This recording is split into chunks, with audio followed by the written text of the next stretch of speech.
कैसे हैं आप सभी? जल्दी जल्दी से सभी के सभी स्टूडेंट्स लाइव आ जाइए। सभी को नमस्कार, सभी को राम राम। और इसी के साथ शुरुआत करेंगे हम लोग आज के सेशन की।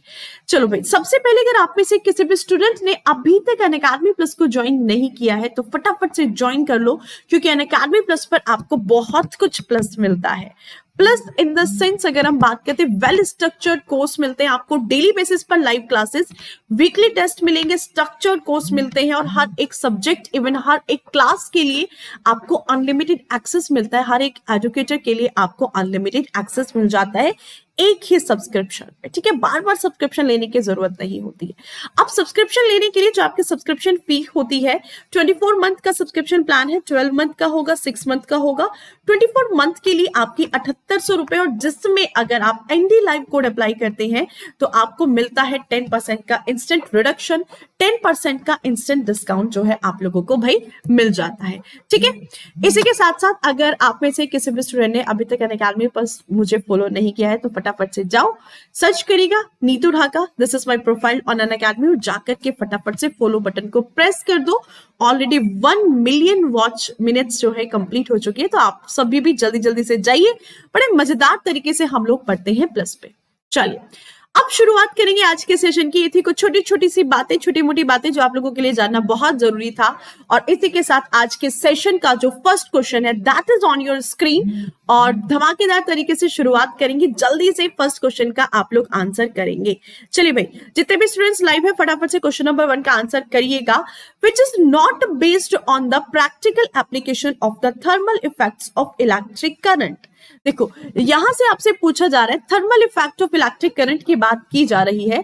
4 डिवाइसेस आपको दिए गए हैं, चारों डिवाइस में से आपको ये बताना है कि इनमें से कौन सा ऐसा डिवाइस है जो कि thermal effects of electric current पर काम नहीं करता है। चलिएगा, what will be your right answer? चलिए हर्ष जल्दी से आंसर करिएगा, what will be the right answer, आपका सही आंसर क्या होगा।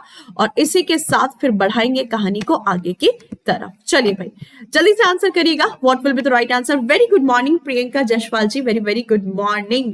कैसे हैं आप प्रियंका, क्या हाल चाल है? चलेगा भाई, जल्दी बताइए। देखो, सबसे पहले इलेक्ट्रिक फ्लैट आयरन की बात हो रही है। इलेक्ट्रिक आयरन भाई हीटिंग इफेक्ट पर ही तो काम करती है, thermal effect of electric current पर ही ये काम करती है। इलेक्ट्रिक केटल भी आपकी किस पे थर्मल इफेक्ट पर काम करेगी। इलेक्ट्रिक टोस्टर भी आपका थर्मल इफेक्ट पर काम करता है। बट जो इलेक्ट्रिक बेल होती है वो कभी भी आपकी thermal effect of electric current पर काम नहीं करती है। आपने देखा है कभी आपने इलेक्ट्रिक बेल को रिंग किया और वहां से भाई साहब हीट निकलनी शुरू हो गई, आपका मन किया आपको कपड़े पे प्रेस करनी थी, है ना, कपड़े पे प्रेस करनी थी तो आपने इलेक्ट्रिक बेल उठाई और उठा के प्रेस करना शुरू कर दिया। ऐसा कभी देखा है? ऐसा नहीं होता। तो इलेक्ट्रिक बेल जो होती है वो आपकी हीटिंग इफेक्ट ऑफ या फिर thermal effect of electric current पर वो काम नहीं करती है। चलेगा, वेरी नाइस प्रियंका, बहुत सही बेटा, वेल डन। क्लियर है कि नहीं? सो ध्यान में रखिएगा, option number C will be the right answer. इसी के साथ मूव ऑन करेंगे क्वेश्चन नंबर 2 की तरफ। And the question number 2 that is on your screen, what is the temperature at which the volume of gas become 0। चलिए, बड़ा ही अच्छा question है। क्वेश्चन क्या पूछ रहा है आपसे कि एक ऐसे तापमान के बारे में बताना है, एक ऐसे टेम्परेचर को आपको डिफाइन करना है जिस टेम्परेचर पर जो गैस की वॉल्यूम होती है वो 0 हो जाती है। ये कौन सा ऐसा तापमान होगा?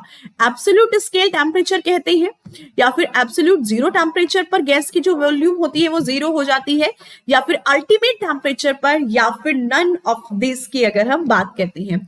Mithilesh Nagar ji, very good morning, very very good morning. चलिए भाई, वीडियो की लिंक को शेयर कर दो जल्दी से, एक बारी से वीडियो की लिंक को शेयर कर दो। जितने भी बच्चे लाइव हैं एक एक बार फटाफट से शेयर कर दीजिए।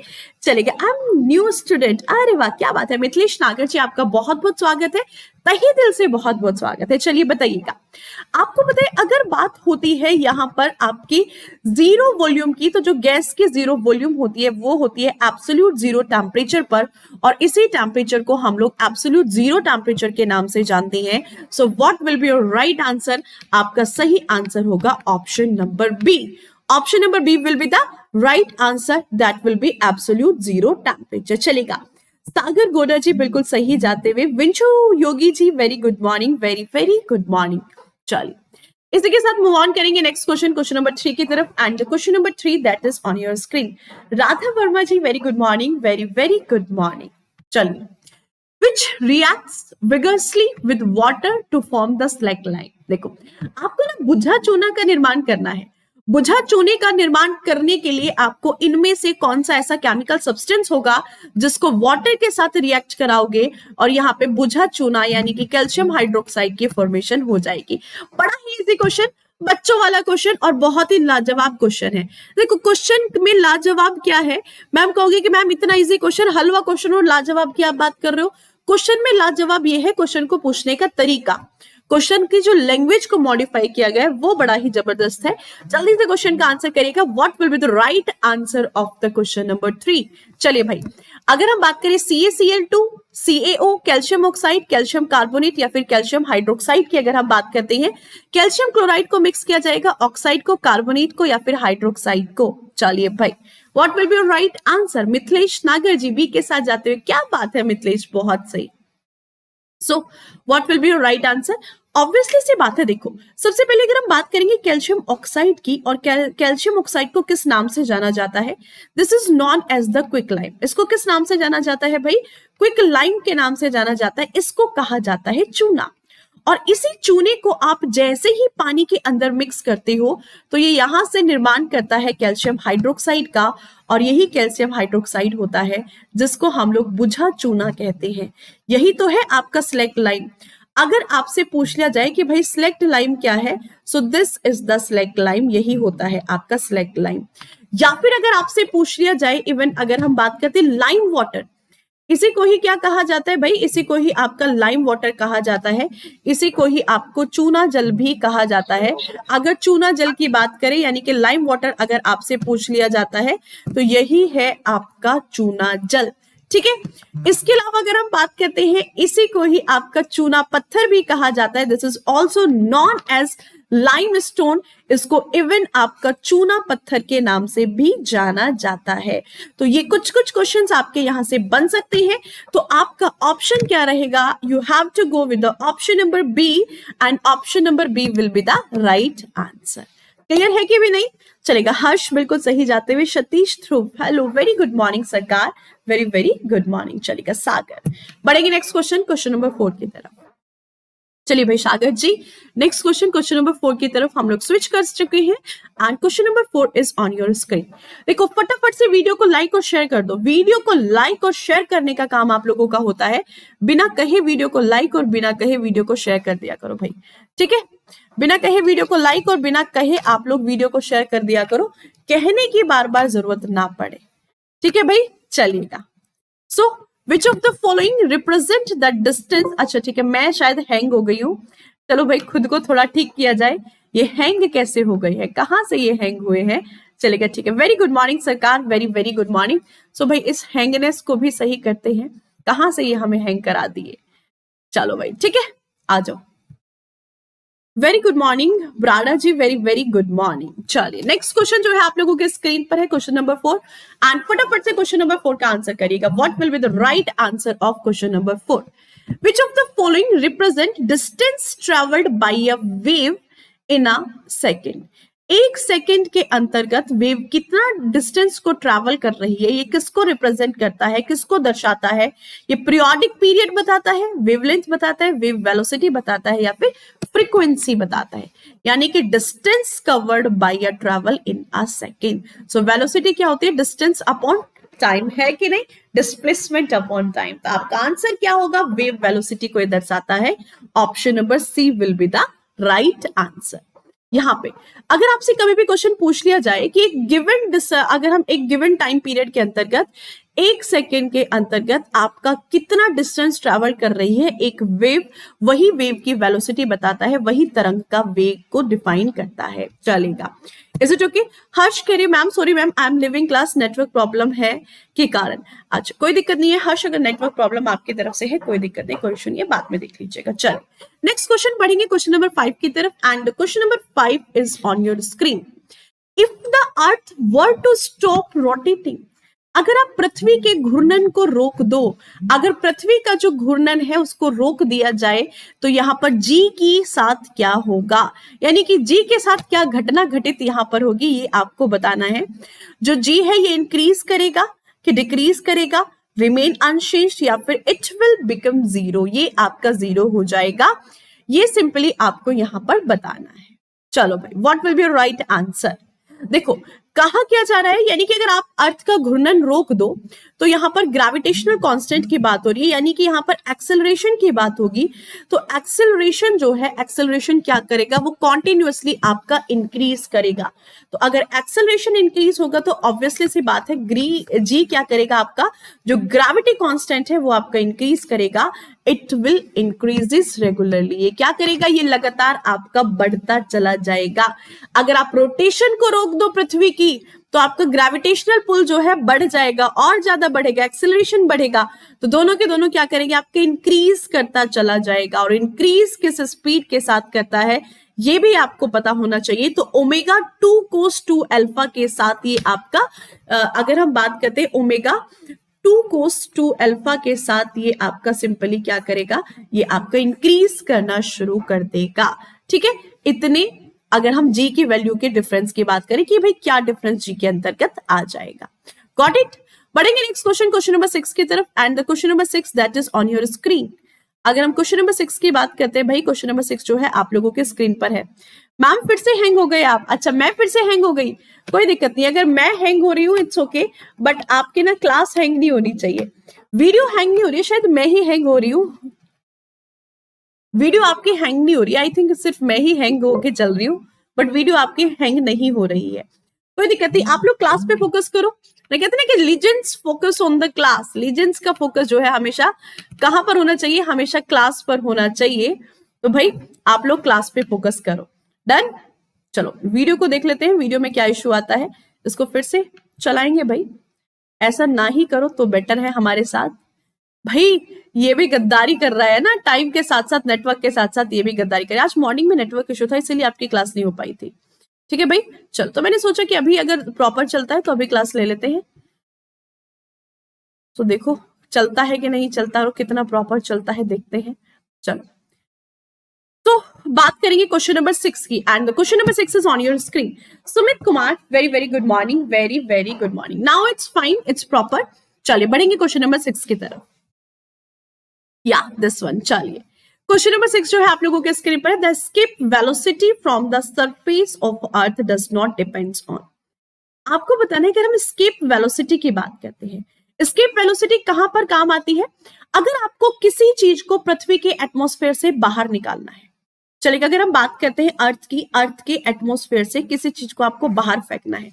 मान लीजिए सुमित कुमार का मन कर रहा है कि भाई मैं स्पेस में घूम के आ जाऊं, तो इनके ऊपर जैसे पृथ्वी के एटमॉस्फेयर से ये स्पेस की तरफ एंटर करेंगे तो इनकी बॉडी पर एक स्केप वेलोसिटी लगती है। तो वो जो स्केप वेलोसिटी होती है वो किस पर डिपेंड नहीं करती है। So that does not depends on the mass of the body.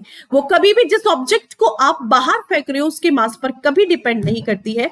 Escape velocity हमेशा मास ऑफ द अर्थ के मास पर डिपेंड करेगी, रेडियस ऑफ द अर्थ पर डिपेंड करेगी, ये ग्रेविटेशन पर डिपेंड करेगी, बट ये कभी भी आपकी ऑब्जेक्ट के मास की अगर हम बात करते हैं कभी भी आपकी बॉडी के मास पर डिपेंड नहीं करती है।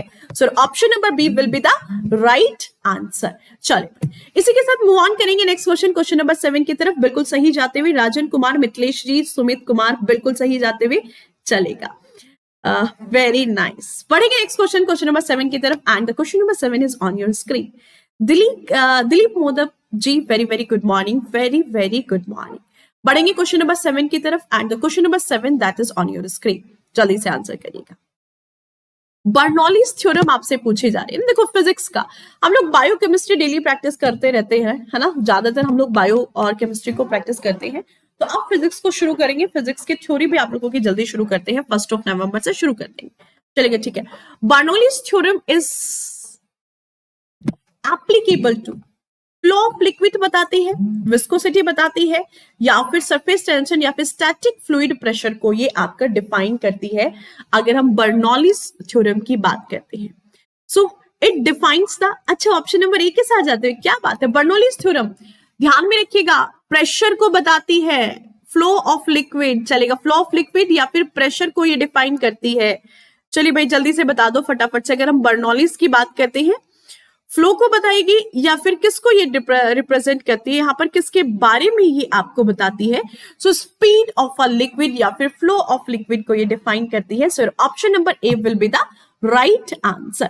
तो जो बर्नौलीज थ्योरम है ये क्या बताती है? ये कहती है कि जैसे जैसे जैसे जैसे आप क्या करोगे, किसी भी रिएक्शन के अंतर्गत प्रेशर इंक्रीज होता है, प्रेशर इंक्रीज होने के साथ साथ जो फ्लो ऑफ फ्लूइड होता है वो भी आपका बढ़ता चला जाता है। ठीक है, चलेगा। और यहीं पर जितने भी हाइड्रोनॉमिक्स वाला पार्ट होता है वो यहीं से आता है। आपका नदी का जो फ्लो होता है किस पर डिपेंड करता है? बर्नौलीज थ्योरम पर। इसकी जो एप्लीकेशन होती है, सबसे अच्छा एप्लीकेशन है इसका, अगर हम बात करते हैं नदी का फ्लो, यानी कि नदी का जो पानी बहता है ना, वो आपका बर्नौलीज थ्योरम के बेसिस पर ही बहता है। Next question, dynamic lift is related to. अगर हम डायनेमिक लिफ्ट की बात करते हैं, डायनेमिक लिफ्ट किस प्रिंसिपल पर काम करती है? चलिए भाई, ये भी बात क्या हो रही है, किसी चीज को आप नीचे से ऊपर लेकर के जा रहे हो, ग्रेविटी के अगेंस्ट अगर आप किसी चीज को उठाने की कोशिश कर रहे हो, ठीक है, ग्रेविटी के अगेंस्ट अगर आप किसी चीज को उठाने की कोशिश कर रहे हो तो वो भी किस प्रिंसिपल पर या फिर किस थ्योरम पर आपका डिपेंड करता है, ये आपको बताना है। चलेगा। Dynamic lift is related to Bernoulli's theorem. Bernoulli's theorem पर डिपेंड करती है Archimedes principle, equation of continuity या फिर पास्कल्स लॉ पर डिपेंड करती है।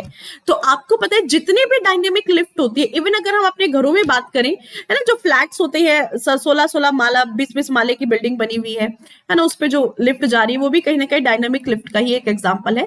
तो ये सब के सब आपके बर्नौलीज थ्योरम पर डिपेंड करते हैं। आजकल एक और एग्जांपल, जितने भी हाइड्रोलिक, देखो आपने देखा होगा ना कि आजकल जो हमारी विंडो होती है ना, किचन में जो विंडो है, या फिर अगर आजकल तब हम लोग अलमीरा बनवाते हैं उसमें भी हम लोग हाइड्रोलिक लिफ्ट या फिर डायनेमिक लिफ्ट को रखते हैं। तो हाइड्रोलिक और डायनेमिक किस पे डिपेंड करती है? आपकी बर्नौलीज थ्योरम पर ही डिपेंड करती है। ठीक है भाई, so option number A will be the right answer. चलेगा। Principle of energy of conservation, हाँ ये यही कहता है। देखो बर्नौलीज थ्योरम स्पेशली कहता क्या है कि अगर आप किसी भी दो पॉइंट के बीच में प्रेशर लगाते हैं, किसी भी दो पॉइंट के बीच में अगर आप प्रेशर लगाते हो तो सिंपली जो वो प्रेशर होता है पूरी बॉडी पर आपका अप्लाई होगा। तो आपको एक ऐसे पॉइंट को डिफाइन करना होता है, मान लीजिए आपको गेट को खोलना है, आपको विंडो को खोलना है, तो आप प्रेशर कहां पे लगाओगे? सेंटर ऑफ मास पे, जहां पे इसका सेंटर होगा। अगर आप साइड पे प्रेशर लगाते हो तो आप उसको नहीं खोल पाओगे, आप कितना भी प्रेशर लगा लो, कई बार ऐसा होता है खुल ही नहीं पाता है। तो इसीलिए जो हैंडल लगाए जाते हैं वो आपके सेंटर में लगाए जाते हैं। सिमिलरली अगर हम डोर की बात करते हैं, तब आप डोर को खोलते हो तो दो पॉइंट के बीच में आपको फोर्स लगाना है, तो इसीलिए जो डोर पे हैंडल लगता है वो हमेशा सेंटर पे लगाया जाता है। चलेगा। आरजी ग्रामर जी, हेलो सरकार, कैसे हैं आप? हेलो। चलिए पढ़ेंगे नेक्स्ट क्वेश्चन, क्वेश्चन नंबर 9 की तरफ। And the question number 9 is on your screen. At 0 kelvin temperature, 0 kelvin temperature पर वेलोसिटी ऑफ मॉलिक्यूल इज, अरे क्या बात है। अगर आपको टेम्परेचर 0 दिया है, 0 केल्विन टेम्परेचर की बात हो रही है और आपसे वेलोसिटी ऑफ मॉलिक्यूल पूछ लिया जाए, अणुओं का वेग पूछा जा रहा है, तो ये क्या होगा? हाँ जी बिल्कुल, हमारी डेली क्लास होती है। मिथिलेश यादव जी, डेली क्लास का जो टाइमिंग होता है हमारा, वो होता है सुबह 6 बजे और दोपहर में 12:30 बजे। ये हमारी डेली क्लासेस की फिक्स टाइमिंग है। सुबह 6 बजे होता है, दोपहर में 12:30 बजे, हमारी दो टाइमिंग पे रेगुलर क्लास हमारी चलती है। तो 0 केल्विन टेम्परेचर पर जो वेलोसिटी ऑफ मॉलिक्यूल होती है that will be the absolute zero, zero होगी। अगर टेम्परेचर 0 केल्विन है तो उसकी जो वेलोसिटी होती है मॉलिक्यूल्स की वो भी आपकी 0 होती है। तब तक उनको टेम्परेचर नहीं मिलेगा, तब तक उनको प्रेशर नहीं मिलेगा, तब तक वहां पर मूवमेंट नहीं बनता है। तो मॉलिक्यूल्स की जो वेलोसिटी होगी 0 होगी, क्योंकि मूवमेंट नहीं है। अगर मूवमेंट नहीं है तो भाई आप वेलोसिटी बना ही नहीं सकते, वेलोसिटी को आप क्रिएट ही नहीं कर सकते हैं। ठीक है भाई, बढ़ेंगे नेक्स्ट क्वेश्चन, क्वेश्चन नंबर 10 की तरफ। And question number 10 that is on your screen. चलिए भाई, अभिलाष जी जल्दी से वीडियो को शेयर कर दीजिए, अभिलाष जी जल्दी से वीडियो को शेयर कर दीजिएगा। सुमित कुमार, बहुत सही। बढ़ेंगे नेक्स्ट क्वेश्चन, क्वेश्चन नंबर 10 की तरफ। The most comfortable value of relative humidity is, ठीक है, यानी कि अगर हम अपेक्षिक आर्द्रता की बात करते हैं, इसके लिए सर्वाधिक सुविधाजनक मान क्या है? यानी कि एक ऐसी ह्यूमिडिटी जिसमें हम लोग कंफर्ट होते हैं, ठीक है, मान लीजिए 80% ह्यूमिडिटी है, 90% ह्यूमिडिटी है, तो भाई साहब चिपचिपापन है ना, बार बार पसीना आने लगता है, हमारा शरीर पसीना बन जाएगा, तेल बन के रह जाएगा, है कि नहीं। बार बार आपका नहाने का मन करता है। कई बार होता है ना, जो बरसात के मौसम में ह्यूमिडिटी बहुत ज्यादा हो जाती है, अचानक से गर्मी थी बहुत ज्यादा, फिर अचानक से बारिश आई, फिर अचानक से धूप निकल गई, तो ह्यूमिडिटी बहुत ज्यादा बढ़ जाती है ऐसी कंडीशन में। तो होता क्या है, जो एब्सोल्यूट रिलेटिव ह्यूमिडिटी के लिए जो कंफर्टेबल वैल्यू होगी वो होगी 50% की। अगर हम बात करेंगे, देखिएगा, हमेशा कभी भी रिलेटिव ह्यूमिडिटी की अगर बात की जाती है तो रिलेटिव ह्यूमिडिटी की जो वैल्यू होती है वो 30% से 60% के बीच में मानी जाती है। यानी कि अगर आर्द्रता 30% से 60% के बीच में है तो वो आपकी रिलेटिव ह्यूमिडिटी के अंदर मानी जाती है, यानी कि आप उसमें कंफर्ट रहोगे।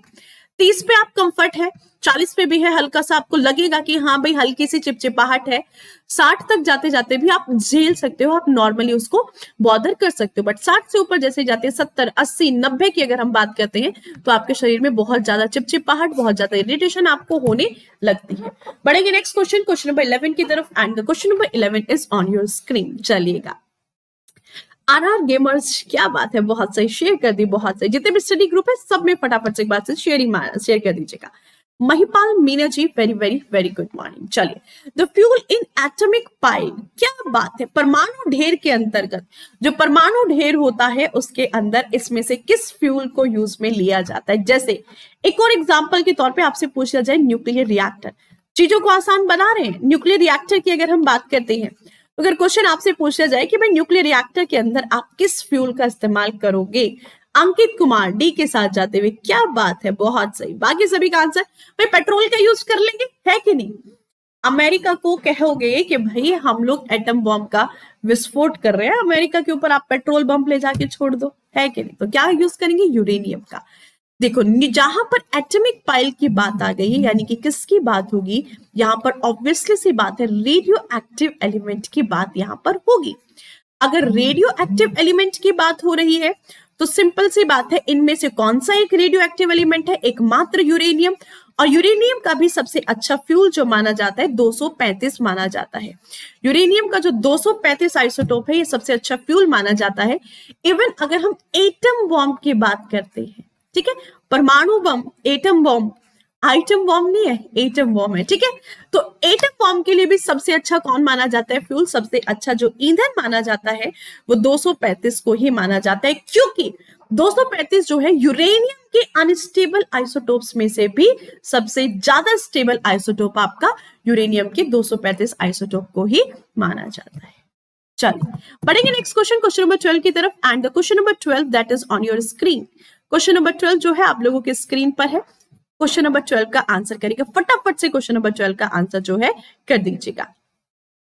इन electron refining the pure metal is deposited on. चलिए, एटम बॉम्ब है मैम। चलिए, an electron refining the pure metal is deposited on.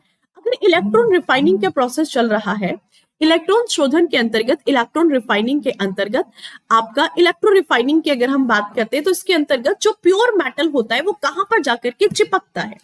Pure metal आपका कैथोड रेज पर, एनोड रेज पर, वेसल्स पर या फिर इलेक्ट्रोलाइट पर कहां पर जाकर के ये चिपक जाता है। चलिए बताइएगा, एनोड। चलिए, क्या बात कर दी, थोड़ी सी गलती कर दी। देखो, समझने की कोशिश करेगा, इलेक्ट्रोलाइटिक रिफाइनिंग के अंतर्गत आपको दो जो है रोड्स दी जाती है, एक होती है पॉजिटिव चार्ज रोड और एक होती है आपकी नेगेटिव चार्ज रोड, ठीक है भाई। चलिए, निशाद खान जी बिल्कुल सुनाइएगा सरकार, बिल्कुल सुनाइए। जब नेगेटिव रोड होती है इसको कहा जाता है भाई कैथोड, और जो पॉजिटिव चार्ज वाली रोड होती है इसको कहा जाता है एनोड। और आपको पता है जो मेटल है दैट इज इलेक्ट्रोपॉजिटिव। मेटल कैसा होता है, इलेक्ट्रोपॉजिटिव होता है, यानी कि धातु के ऊपर आपका पॉजिटिव चार्ज होता है। और आपने एक चीज पढ़ा है, जहां पर लाइक चार्जेस आ जाएं, यानी कि पॉजिटिव पॉजिटिव क्या करेंगे, एक दूसरे को रिपेल करेंगे, एक दूसरे को अपने से दूर फेंकेंगे। बट जो आपके पॉजिटिव चार्जेस होते हैं वो एक दूसरे को अपनी तरफ अट्रैक्ट करते हैं। तो हमें क्या करना है, हमें अट्रैक्शन से मतलब है, हमें दूर नहीं भेजना, हमें पास लाना है चीजों को, तो ये किस पर, कैथोड रेस पर जाकर के चिपकेंगे। जितना भी मेटल होता है, क्योंकि मेटल आपका पॉजिटिवली चार्ज है, वो आपका कैथोड रोड पे जाकर के डिपॉजिट हो जाएगा। तो पॉजिटिव चार्ज नेगेटिव चार्ज दोनों के बीच में अट्रैक्शन बनेगा, अट्रैक्शन फोर्स यहां पर काम आएगा, तो एनोड पे ये नहीं जाएंगे। अगर एनोड पे जाएंगे तो रिपल्शन हो जाएगा। सो option number A will be the right answer. Getting my point? Nishant भी बोलो, क्या सुनाना है, सुनाइए सरकार। पढ़ेंगे नेक्स्ट क्वेश्चन, क्वेश्चन नंबर 13 की तरफ, and the question number 13 is on your screen. Which factor affects the adsorption? अगर हम एड्सॉर्प्शन की बात करते हैं, एड्सॉर्प्शन को कौन सा ऐसा फैक्टर है जो कि इफेक्ट कर देगा? एड्सॉर्प्शन की बात हो रही है, ठीक है भाई। टेम्परेचर, सरफेस एरिया या फिर प्रेशर? एड्सॉर्प्शन की बात है, कौन सबसे ज्यादा इफेक्ट करता है? टेम्परेचर करेगा, सरफेस एरिया या फिर प्रेशर? देखो, जहां पर एब्जॉर्प्शन की बात हो या फिर एड्सॉर्प्शन की बात हो, दोनों में तीनों के तीनों फैक्टर्स जो है काम आने वाले हैं। तीनों के तीनों जो है अफेक्ट करेंगे। टेम्परेचर भी करेगा, सरफेस एरिया भी करेगा और प्रेशर भी करेगा, ठीक है भाई। तीनों के तीनों काम होंगे, तीनों के तीनों इफेक्ट करेंगे। टेम्परेचर ज्यादा, एड्सॉर्प्शन ज्यादा होगा कि कम होगा, चलिए बताइएगा। अगर हम बात करते हैं, अगर टेम्परेचर को बढ़ा दिया जाए, एड्सॉर्प्शन रेट पर क्या फर्क पड़ेगा? आप बता सकते हैं? आप में से कौन बताएगा अगर टेम्परेचर को बढ़ा दिया जाए तो क्या इफेक्ट पड़ेगा? चलिए बताओगे? कौन बताने वाला है? फटाफट से बता दीजिएगा। चलिए, सबसे पहले अगर हम बात करते हैं, देखो सबसे पहले अगर आपकी एड्सॉर्प्शन की बात की जाए, एड्सॉर्प्शन का मतलब क्या होता है? किसी चीज को बाहर निकालना, ठीक है। अगर टेम्परेचर को आप बढ़ा दो तो अपने आप एड्सॉर्प्शन रेट बढ़ जाएगा। सरफेस एरिया को बढ़ा दो, जो एड्सॉर्प्शन रेट होगा आपका कम हो जाएगा। प्रेशर को इंक्रीज कर दो, एड्सॉर्प्शन रेट क्या होगा आपका? हाई हो जाएगा। तो तीनों पर ही आपका डिपेंड करेगा। बढ़ेंगे नेक्स्ट क्वेश्चन 14 की तरफ। Iron obtained from blast furnace is known as. अच्छा ठीक है भाई, बड़ा ही अच्छा क्वेश्चन। यानी कि ब्लास्ट फर्नेस से जिस आयरन की हमें प्राप्ति होती है वो कौन सा आयरन होता है, ये आपको बताना है। Pig iron, hard iron, wrought iron या फिर सॉफ्ट आयरन? फर्नेस की बात हो रही है, भट्टी से प्राप्त होने वाला जो लोहा होता है वो कौन सा होता है, ठीक है। भट्टियों से आपको कौन सा लोहा प्राप्त होता है? पिग, हार्ड, रॉट या फिर सॉफ्ट आयरन की अगर हम बात करें। चलिए भाई बताइएगा, what will be the right answer? आपका सही आंसर यहाँ पर क्या होगा? जल्दी से मुझे कमेंट सेक्शन में कमेंट करके बताइएगा, what will be your right answer. चलिए, सो भट्टियों की जहां पर बात आती है, अगर कभी भी फर्नेस की बात आती है, फर्नेस से हमेशा आपको रॉट आयरन प्राप्त होता है, ठीक है। रॉट होगा कि पिग होगा? चलिए बताइए जल्दी से। रॉट आयरन जो है आपको प्राप्त होता है, ठीक है। कौन सा होगा? अब इनमें आप मुझे डिफरेंस बता सकते हो, ठीक है। इनमें से आप आंसर यहां पे इन तीनों चारों आयरन के बीच में आप छोटा सा डिफरेंस बता सकते हो, ठीक है। बताओ भाई जल्दी से। ऑप्शन नंबर ए के साथ जाते हैं आरजे गेमर्स, निशी बिल्कुल सही जाते हुए, मिथिलेश बिल्कुल सही जाते हुए। तो आपका आंसर क्या होगा? देखो, सबसे पहले अगर हम बात करते हैं ब्लास्ट फर्नेस की बात करें, अगर ब्लास्ट फर्नेस की बात की जाती है तो जितनी भी भट्टियां होती हैं उन सभी से हमें कच्चा लोहा, सबसे बेकार लोहा प्राप्त होता है। और सबसे बेकार लोहा कौन सा है? यहाँ पर आपका पिग आयरन की अगर हम बात करते हैं, ठीक है। तो हमें जो ब्लास्ट होती है, फर्नेस होती है, उससे पिग आयरन प्राप्त होता है। रॉट आयरन की अगर हम बात करते हैं, रॉट आयरन कभी भी प्राप्त नहीं होता, ठीक है। और जो रॉट आयरन, और देखो एक और पॉइंट यहां से, जो ब्लास्ट फर्नेस होती है वो बनाई जाती है रॉट आयरन से। अगर फर्नेस को, भट्टी को बनाने की बात हो तो भट्टी बनाई रॉट आयरन से जाती है, और उसके अंदर जो आयरन हमें प्राप्त होता है, जो लोहा हमें प्राप्त होता है, वो पिग आयरन हमें प्राप्त होता है। That will be the pig iron, ठीक है। और जो पिग आयरन होती है ये कौन सी फॉर्म होती है, ठीक है। तो आप ये ध्यान में रखिएगा, अगर कभी आपसे फर्नेस आयरन पूछ लिया जाए तो फर्नेस आयरन भी किसको कहा जाता है? आपका पिग आयरन को ही कहा जाता है। चलिए बढ़ेंगे नेक्स्ट क्वेश्चन। अखिलेश यादव, क्या बात है, टू बैक। चलिए next question, question number 15। What is measured in the cusec? अरे क्या बात है, शू सैक के अंदर आप किसको मेजर करते हैं? अगर हम सीयू सैक की बात करते हैं, दिस इज द यूनिट, और कौन सी यूनिट है, किसको मेजर किया जाता है? आपका सीयू सैक की अगर बात की जाती है, ठीक है भाई। And what is the value of cusec? Purity of water को मेजर किया जाता है, फ्लो ऑफ वाटर को, डेप्थ ऑफ वाटर को या फिर क्वांटिटी ऑफ वाटर को मेजर किया जाता है? तो आपको पता है, अगर हम बात करते हैं, it is the flow of rate of water. 1 CU/sec की वैल्यू कितनी होती है अगर कभी भी आपसे पूछ लिया जाए? That is approximately equal to the 28.3। ठीक है, 28.3 लीटर्स की अगर हम बात करते हैं, ठीक है भाई, तो यहां पे अगर हम बात करते हैं, यानी कि this is the flow of water. CU/sec is the unit of flow of water. ये बताती है कि कितना पानी आपका फ्लो हो रहा है, rate of flow of water को ये दर्शाती है। और 1 CU/sec की वैल्यू होती है 28.32 लीटर के आसपास के पानी को ये आपका कैरी करेगी। पढ़ेंगे नेक्स्ट क्वेश्चन 16 की तरफ, and the question number 16 is on your screen. What are comparatively bad conductors of heat? आपसे पूछा जा रहा है, दो ऐसे जोड़े को आपको निकालना है जो कि हीट के कुचालक होते हैं, उष्मा के कुचालक होते हैं, बैड कंडक्टर ऑफ हीट की अगर हम बात करें। चलिए, lead, mercury, gold, silver, copper, iron या फिर कॉपर, एल्यूमिनियम की अगर हम बात करते हैं, what are comparatively bad conductor of heat? चलिए भाई जल्दी से बताइएगा। एलिग्रेशन सरकार आ जाओ, क्वेश्चन भी बहुत अच्छा है, क्वेश्चन भी बहुत अच्छा है, नाइस क्वेश्चन, क्वेश्चन का आंसर करो, आ जाओ, नाइस क्वेश्चन, क्वेश्चन का आंसर करो फटाफट से। चलिए भाई, देखो आपको पता है लेड और मर्क्यूरी ये तीनों के तीनों क्या है, तीनों के तीनों आपके हैं मेटल कहीं ना कहीं, और तीनों के तीनों क्या करते हैं, मेटल भी नहीं कहोगे तो आप क्या कहोगे, गुड कंडक्टर ऑफ इलेक्ट्रिसिटी कहोगे। ठीक है, क्या होते हैं आपके, गुड कंडक्टर ऑफ इलेक्ट्रिसिटी होते हैं, even good conductor of heat होते हैं। तो ये क्या होते हैं, ये होते हैं भाई सुचालक, ये उष्मा के सुचालक होते हैं। बट आपका लेड और मर्क्यूरी जो है ये होते हैं कुचालक। इनको क्या कहोगे, ये होते हैं आपके bad conductor of heat as well as bad conductor of electricity. ठीक है, इलेक्ट्रिसिटी के भी होंगे, हीट आपसे पूछा जा रहा है, तो कुचालक होते हैं ये किसके, आपके हीट के। Getting my point? बढ़ेंगे नेक्स्ट क्वेश्चन, क्वेश्चन नंबर 17 की तरफ, and the question number 17 is on your screen. Sexually transmitted disease is, चलिए आपको 4 ऑप्शन दिए गए हैं जिसमें से आपसे पूछा गया है यौन संचारित रोग कौन सा होता है।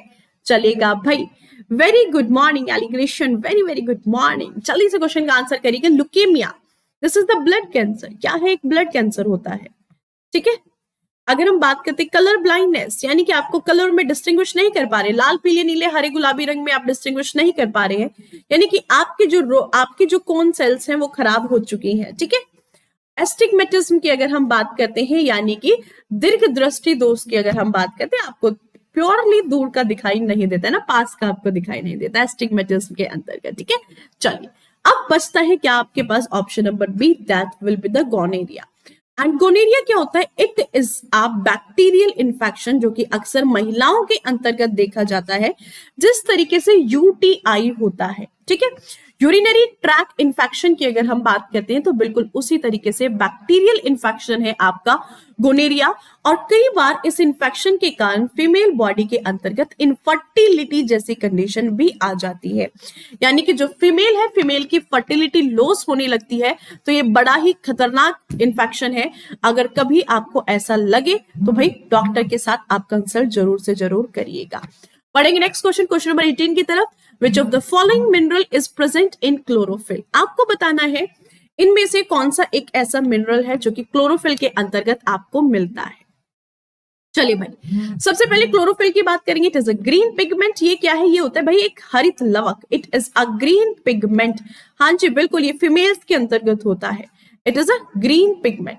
ठीक है, अब ये जो ग्रीन पिगमेंट होता है यही किसके लिए, पादपों के अंतर्गत जो फोटोसिंथेसिस का प्रोसेस चलता है उसको कंप्लीट कराता है। और इसके अंदर कौन सा खनिज आपको देखने को मिलता है, कैल्शियम, मैग्नीशियम, बेरिलियम की बेरियम। चलिए बताइएगा what will be your right answer. सही आंसर आपका यहाँ पर क्या होगा, जल्दी से क्वेश्चन का आंसर करिएगा, फटाफट से क्वेश्चन का आंसर मार दीजिए, जल्दी जल्दी। मैग्नीशियम, बहुत सही। Option number B will be the right answer. देखो दो तरीके से क्वेश्चन, कई बार अगर आपसे हीमोग्लोबिन पूछ लिया जाए, हीमोग्लोबिन के अंदर आयरन होता है और क्लोरोफिल के अंदर क्या होता है, क्लोरोफिल के अंदर आपका मैग्नीशियम होता है। बढ़ेंगे नेक्स्ट क्वेश्चन, क्वेश्चन नंबर 19 की तरफ, and the question number 19 is on your screen. Protein was discovered by, आपसे पूछा जा रहा है प्रोटीन की खोज किसने की है, Funk, Pauling, Berzelius, Robert Hooke. Who discovered the protein? Protein की खोज किसने की है, सिंपली आपको ये बताना है। फंक ने की है, पॉलिंग ने की है, ब्रुसलिस ने की है, या फिर अगर हम रॉबर्ट हुक की बात करते हैं, इनमें से कौन से ऐसे साइंटिस्ट है, कौन से ऐसे वैज्ञानिक है जिन्होंने प्रोटीन की खोज की है? फंक ने। अरे फंक जाने जाते कश्मीर फंक विटामिन की खोज के लिए जाने जाते हैं।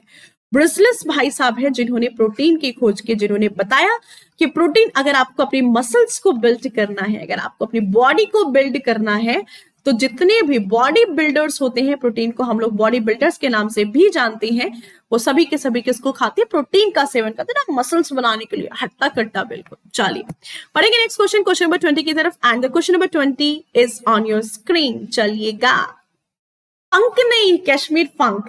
चलिए बहुत सही। Next question 20, which vitamin deficiency causes the disease pernicious anaemia? अगर हम पर्निशियस एनीमिया की बात करते हैं तो कौन सा ऐसा विटामिन है जिसकी कमी से हमारे शरीर के अंतर्गत पर्निशियस एनीमिया जैसी बीमारी हमारे शरीर के अंतर्गत घर कर जाती है? That will be the B5, B12, B6 या फिर B6 विटामिन सी। चलिए बताइए, पर्निशियस एनीमिया आपसे पूछा जा रहा है, पर्निशियस एनीमिया किसकी कमी से होता है? देखो B12 या फिर B6, फटाफट से बता दीजिएगा। हमारे शरीर में कितने तरह के एनीमिया होते हैं? सबसे पहले अगर आपसे एनीमिया पूछ लिया जाए तो हमारे शरीर के अंतर्गत जो एनीमिया होते हैं कितने प्रकार के होते हैं, ये आपको बताना है। सबसे पहले तो यही बता दो, ठीक है भाई। आपको पता है pernicious anaemia is due to the lack of vitamin B12। Option number B, बिल्कुल नायक जी, बसंती नायक जी बिल्कुल सही जाते हुए, B12 के कारण ये होता है। देखो हमारे शरीर के अंतर्गत ना 3 प्रकार के एनीमिया आपको देखने को मिलते हैं। कौन कौन सा? सबसे पहले अभी जैसे हमने बात किया पर्निशियस एनीमिया। जो पर्निशियस एनीमिया होता है ये किसके कारण से होता है? ये आपका स्पेशली होता है विटामिन B12 की कमी के कारण, ठीक है भाई। दूसरा पार्ट, अगर दूसरे एनीमिया की बात करते हैं, आपको पता है मेगालोब्लास्टिक एनीमिया। मेगालोब्लास्टिक एनीमिया, जो आपका मेगालोब्लास्टिक एनीमिया होता है, ये स्पेशली फीमेल के अंतर्गत देखने को मिलता है विटामिन B9 की कमी से, ठीक है। अगर फीमेल बॉडी के अंतर्गत विटामिन B9 की कमी हो जाए, यानी फॉलिक एसिड की अगर कमी हो जाती है, तो ये महिलाओं के अंतर्गत आपको देखने को मिलता है। इसके बाद B6 की कमी से आपको माइल्ड एनीमिया की अगर हम बात करते हैं, जो माइल्ड एनीमिया होता है वो आपको देखने को किसके कारण से मिलता है? आपको B6 के कारण से, तो ध्यान में रखिएगा। मेगालोब्लास्टिक B9 की कमी से जो अक्सर महिलाओं के अंतर्गत देखने को मिलता है। हरुष शर्मा जी, हाँ जी बिल्कुल सुनाइएगा सरकार, बिल्कुल सुनाइए। पढ़ेंगे next question, question number 21, and the question number 21 is on your screen. Which pigment is present in the bile juice? आपको बताना है बाइल जूस में कौन सा पिगमेंट आपका प्रेजेंट होता है। चले भाई जल्दी जल्दी से आंसर कर दीजिएगा। अगर हम बाइल जूस की बात करते हैं, कौन सा एक ऐसा पिगमेंट है जो कि आपको बाइल जूस के अंतर्गत देखने को मिलता है? ये सिंपली आपको यहां पर बताना है, ठीक है भाई। रेनिन, ग्लोबिन, मायोसिन या फिर बिलीविरडिन की बात करें, कौन सा ऐसा आपका पिगमेंट होगा जो आपको बाइल जूस के अंदर देखने को मिलता है?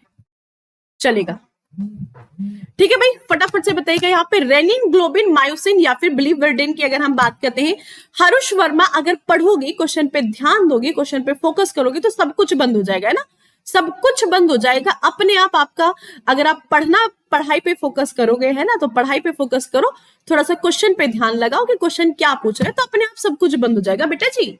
विच pigment present in the bile juice? तो बाइल जूस के अंतर्गत आपका होता है बिलोरिविडिन की अगर हम बात करते हैं। देखिए अगर हम अपने बाइल जूस की बात करते हैं, यानी कि पित्त रस की अगर बात की जाए, तो पित्त रस के अंदर ना आपको 2 पिगमेंट देखने को मिलते हैं। सबसे पहला कौन सा? आपका बिलोरिबिन की अगर हम बात करते हैं, और दूसरा कौन सा होता है आपका अगर हम बात करते हैं बिलीविरडिन, ठीक है। अब जो बिलोरिबिन होता है ये पिगमेंट होता है आपका येलो कलर का, इसका कलर होता है हल्का येलो, पीले कलर का होता है, हल्का सा पीला रंग। और जो बिलोरिबिन होता है ये होता है ग्रीन कलर का पिगमेंट। और इवन अगर हम बिलोरिबिन की बात करते हैं, ये एक ऐसा पिगमेंट होता है जो कि हमारे प्लाज्मा को कलर देता है। और आपको पता है जो हमारा ब्लड प्लाज्मा होता है वो हल्का पीला कलर का होता है, यानी कि पेल येलो कलर का होता है। तो जो प्लाज्मा का पेल येलो कलर है, तो वो भी किसके कारण है? वो भी आपका यहां पर सिंपली बिलोरिविडिन के कारण है। Is it okay? चलेगा, बढ़ेंगे नेक्स्ट क्वेश्चन की तरफ। हम लोग मूव ऑन करेंगे question number 22, and question number 22 is on your screen, ठीक है भाई। Question number 22 is on your screen. Question number 22 की अगर हम बात करते हैं, which of this is called the traffic police of the cell. ठीक है, अगर हम बात करेंगे आपके traffic police of the cell किसको कहा जाता है, कोशिकाओं के ट्रैफिक पुलिस की अगर हम बात करें, चलिए बताइएगा जल्दी से, what will be your right answer. Done, फटाफट बता दीजिएगा। माइटोकॉन्ड्रिया को कहा जाता है, न्यूक्लियस को, प्लाज्मा मेम्ब्रेन को, या फिर गोल्गी बॉडीज को कहा जाता है ट्रैफिक पुलिस ऑफ सेल की अगर हम बात करते हैं। देखो भाई, माइटोकॉन्ड्रिया क्या है, power house of the cell. इसको किस नाम से जाना जाता है, कोशिका का ऊर्जा घर कहा जाता है, पावर हाउस कहा जाता है। न्यूक्लियस को क्या कहा जाता है भाई, ब्रेन ऑफ द सेल कहा जाता है, या फिर मैनेजर ऑफ द सेल कहा जाता है। और वही अगर हम बात करते हैं आपके किसकी, आपका प्लाज्मा मेम्ब्रेन तो आउटर कवरिंग होती है। अब पुलिस, ट्रैफिक पुलिस किसको कहा जाता है, ये कहा जाता है गोल्गी बॉडीज को। चलती फिरती रहती है पूरी सेल के अंदर, हिलती डुलती रहती है, तो ट्रैफिक पुलिस का काम कौन करती है, गोल्गी बॉडीज करती है। बाकी सभी सेल ऑर्गेनेली को प्रोटीन पहुंचाने का काम, कि किस में कमी है, किसको नहीं मिला है कि नहीं, वो सारा का सारा काम गोल्गी बॉडीज करती है, तो उसको ट्रैफिक पुलिस कहा जाता है। बढ़ेंगे नेक्स्ट क्वेश्चन, क्वेश्चन नंबर 23 की तरफ, है कि नहीं। Question number 23 is on your screen, what is measured by manometer. अगर हम मैनोमीटर की बात करते हैं, तो मैनोमीटर किसके द्वारा मेजर किया, मैनोमीटर के द्वारा किसको मेजर किया जाता है। ठीक है, जल्दी से बताइएगा। मैनोमीटर की अगर हम बात करते हैं, चलिए बताइए जल्दी से। It is used to measure the air pressure. ठीक है भाई, या फिर अगर हम बात करते हैं, ये आपका गैस प्रेशर, लिक्विड प्रेशर, या फिर pressure of oil on the surface, किसके प्रेशर को ये मेजर करता है। ठीक है भाई, जल्दी से बताइएगा। ऑप्शन नंबर ए, क्या बात करते, air pressure is measured by the barometer, किसके द्वारा, बैरोमीटर के द्वारा। ठीक है भाई, अगर हम मैनोमीटर की बात करें, it measures the pressure of a liquid, ये क्या करता है, ये लिक्विड प्रेशर को मेजर करता है, it measures the liquid pressure. ठीक है भाई, और अगर हम प्रेशर ऑफ गैस की बात करें, ये किस डिवाइस के द्वारा मेजर की जाती है, चलिए बताइएगा, किस डिवाइस के द्वारा मेजर की जाती है। चलिए, अगर हम प्रेशर ऑफ गैस की बात करते हैं, बता सकते हैं आप। चलिए, प्रेशर ऑफ गैस की अगर हम बात करें, जल्दी से, B B B B B B, Rajan बिल्कुल सही जाते हुए, वेरी नाइस। एकमात्र सिर्फ एक ही स्टूडेंट का आंसर अभी तक सही आया है, वो भी किसका, राजन। राजन के अलावा किसी और का नहीं आया है। जो मैनोमीटर होता है, this is used to measure the pressure of gas, gas के प्रेशर को मेजर करने के लिए ये यूज में लिया जाता है। और वही अगर आपसे पूछ लिया जाए, किसी भी लिक्विड के प्रेशर को किसके द्वारा मेजर किया जाता है, आप बता सकते हैं कि नहीं बता सकते, फटाफट से बता दो। अगर लिक्विड प्रेशर की बात करें, तो लिक्विड प्रेशर किसके द्वारा मेजर किया जाता है, प्रेशर गेज के द्वारा। एक छोटा सा इंस्ट्रूमेंट होता है जिसको हम लोग क्या कहते हैं, that is called as the pressure gauge. और ये जो प्रेशर गेज होता है, इसी को हम लोग यूज में लेते हैं लेबोरेटरी के अंतर्गत आपके लिक्विड प्रेशर को मेजर करने के लिए। ठीक है, अब बात करेंगे आपकी किसकी, यहां पर manometer, that is used to measure the pressure of the gas. Option number B will be the right answer. सिर्फ एक ही स्टूडेंट का आंसर सही है, बाकी किसी का नहीं आया। पढ़ेंगे next question, question number 24, the reason of mirage is, आपसे मिराज का रीजन पूछा जा रहा है। मिराज किस कारण से बनती है, इंटरफेरेंस ऑफ लाइट के कारण, diffraction of light, polarisation of light, या फिर टोटल इंटरनल रिफ्रैक्शन TIR के कारण। आपको पता है, आपकी आंखों का एक भ्रम, मिराज, अगर आप डेजर्ट में जाते हैं, रेगिस्तान में जाते हैं, तो आपको ऐसा लगता है कि दूर कहीं पानी है, जैसे जैसे पानी के पास जाते हैं वो छूमंतर हो जाता है, गायब हो जाता है। ठीक है, इसके बाद अगर हम बात करते हैं, जैसे कभी कभी आप समर के मौसम में, गर्मियों के मौसम में अगर आप ब्लैक तारकोल रोड पे जा रहे हैं, तो आपको दूर रोड पे पानी दिखाई देता है, जैसे जैसे पास जाते हो पानी गायब हो जाता है। तो ये सब क्या है, all these are the illusion, ये सभी के सभी आपकी आंखों का एक भ्रम होता है। और ये भ्रम किसके कारण बनता है, ये पैदा होता है TIR के कारण, जिस कंडीशन पे जो इंसिडेंट एंगल है वो आपका क्रिटिकल एंगल या फिर रिफ्लेक्टेड एंगल से बड़ा हो जाए, यही कंडीशन होती है आपकी TIR की। दूसरी कंडीशन होती है, जो इंसिडेंट रे है, लाइट है, वो हमेशा आपकी डेंसर मीडियम से हमेशा रेयरर मीडियम के अंदर एंटर करनी चाहिए। तो ये आपकी दो कंडीशन होती है TIR के फिनोमिना की। इज इट ओके, चलेगा ma'am. Food corporation of India watchman classes start करो मैम। अरे अरे अरे, क्या बात है, मंगल शो होता, करते हैं बहुत जल्दी, very soon, very very soon. चलिए next question, to remove the defect of long sightedness one can use. बहुत easy question, first second class का ना, सिक्स क्लास में शायद आपने पढ़ा था, फिफ्थ सिक्स क्लास में आप लोगों ने पढ़ा था। कॉन्केव लेंस, कॉन्वेक्स मिरर या फिर कॉन्केव मिरर, यानी कि लॉन्ग साइटनेस की बात हो रही है, दूर दृष्टि, दीर्घ दृष्टि दोष की बात हो रही है, जिसमें आपका नियर पॉइंट आपका ब्लर होता है बट आपको दूर का दिखाई देता है, जो फार पॉइंट होता है आपका वो बिल्कुल क्लियर होता है। तो इस कंडीशन में किसको यूज किया जाता है? कॉन्वेक्स लेंस को यूज किया जाता है। आपका पास का नहीं देख पा रहे हो, पहले चीजों को बड़ा किया जाता है फिर वापस से कन्वर्ज किया जाता है, ठीक है। आपको पहले बड़ा करेंगे, एनलार्ज करते हैं, फिर उसको कन्वर्ज करते हैं, तो किसको यूज में लेते हैं? आपका कॉन्वेक्स लेंस को यूज में लिया जाता है। भाई मिरर को तो यूज में लिया ही नहीं जाता। Is it okay? So these are the 25 questions of today's session। 25 में से आप लोग कितना स्कोर कर पा रहे हैं जल्दी से कमेंट सेक्शन में बता दीजिएगा। कितना आप लोग स्कोर कर पा रहे हैं 25 में से? फटाफट से जल्दी से कमेंट सेक्शन में बताइएगा। और इसी के साथ हम लोग आज के सेशन को यहीं पर समाप्त करेंगे, ठीक है भाई। अब देखो, सेशन को समाप्त करने से पहले थर्ड से आपके कुछ कुछ बैचेस शुरू होने जा रहे हैं। इसके अलावा 27 अक्टूबर से भी आपके कुछ कुछ बैचेस शुरू हो चुके हैं। आप इन बैचेस में एनरोल कर सकते हैं, या फिर 3 नवंबर से भी आपके कुछ कुछ बैचेस जो हैं शुरू होने जा रहे हैं। इसके अलावा अनअकैडमी पर हर संडे चलता है एक अनअकैडमी कॉम्पैक्ट स्कॉलरशिप टेस्ट, जो कि आप लोगों के लिए बहुत जरूरी है। तो आप लोग दे सकते हैं उस टेस्ट को। हर संडे ये टेस्ट आपका कंडक्ट कराया जाता है, जिसमें भाई आपको दी जाती है 50 मिनट और आपको अटेम्प्ट करने होते हैं 40 क्वेश्चन, ठीक है भाई। आपको दी जाती है 50 मिनट और अटेम्प्ट करने होते हैं 40 क्वेश्चन। तो अपने आप को इस टेस्ट के लिए हर संडे के लिए रजिस्टर किया करो, ताकि आपको ये पता चले आप कितने पानी में हैं। कुछ नहीं करना होता, फ्री ऑफ कॉस्ट होता है।